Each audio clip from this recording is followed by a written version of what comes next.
இன்றைக்கி ஒரு 1/4 லிட்டரில் ஒரு 300 கிராமில் பால் வாங்கி டீ போட்டுக்கலாம். ஒரு டீ தூள் சேர்த்துக்கலாம். இது மசாலா டீ தூள் தான். இந்த டீ தூள் சூப்பராக இருக்கும் பார்த்துக்கோங்க. நல்லா சிம்மில் வச்சு கொதிக்க விடணும். இப்போ 2 ஏலக்காய் பிச்சு போட்டுக்கலாம். நல்லா இப்படி ஊற்றுங்க. நான் அரைச்சி போடல, தட்டி போட்டிருக்கேன். நம்ம சர்க்கரை ஒரு 2 ஸ்பூன் சேர்த்துக்கலாம். 2 ஸ்பூன்னா முக்கால் ஸ்பூன் தான் சேர்ப்போம். நாங்கள் அரை சர்க்கரை டீ சாப்பிட்றது, அதனால் நல்லா கொதித்து வரட்டும். அதுக்கப்புறம் நம்ம சிம்மில் வச்சுக்கலாம். டீ பாருங்கள் நல்லா கொதித்து வருது. இப்போ நம்ம சிம்மில் வச்சிடலாம். இப்போ டீ நல்லா கொதித்து வருது பாருங்கள். இந்த நேரத்தில் நீங்கள் சிம்மில் வச்சிடணும். ரொம்ப அதிகமாக வச்சிங்கன்னா இதாயிரும். இந்த மாதிரி சிம்மில் வச்சு நல்லா கொதிக்க வச்சுக்கோங்க. நல்லா டிகாஷன் இறங்கும். அந்த ஏலக்காய் எசன்ஸ் நல்லா இறங்கும். அதனால தான் சொல்கிறது.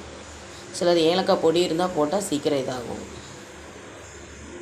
அவ்வளோதான். நம்ம டீ இறக்கிட்டு வடிகட்டிக்கலாம். டீ நல்லா வடிகட்டிக்கலாம். நானே வீடியோ எடுக்கிறதுனால அதனால தான் டீ வடிகட்டி எப்படி வச்சுருக்கிறேன். எங்கள் ஊர்லெலாம் மழை நல்லா பெய்யுது. உங்கள் ஊர்லெலாம் மழை எப்படின்னு சொல்லுங்கள். இப்போ நம்ம வீட்டில் ஸ்நாக்ஸ் இன்றைக்கி என்னென்னு பார்த்தீங்கன்னா ஆனியன் பக்கோடா. இது பார்த்திங்கன்னா கடையில் எங்கள் பாப்பா 20 ரூபாய்க்கு வாங்கிட்டு வந்துருக்குறா. இந்த உதிரி பக்கோடான்னு சொல்லுவாங்கள்ல, வெங்காய பக்கோடாவிலே பார்த்திங்கன்னா உதிரியாக போடுவாங்க. அதை கடைசியில் வரும்.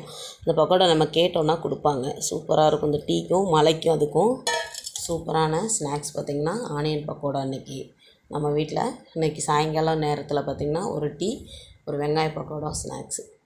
இந்த மாதிரி ஸ்நாக்ஸு டீக்கு வச்சு சாப்பிட்றதுக்கு யாருக்கெல்லாம் பிடிக்கும்னு கமெண்ட் பண்ணுங்கள்.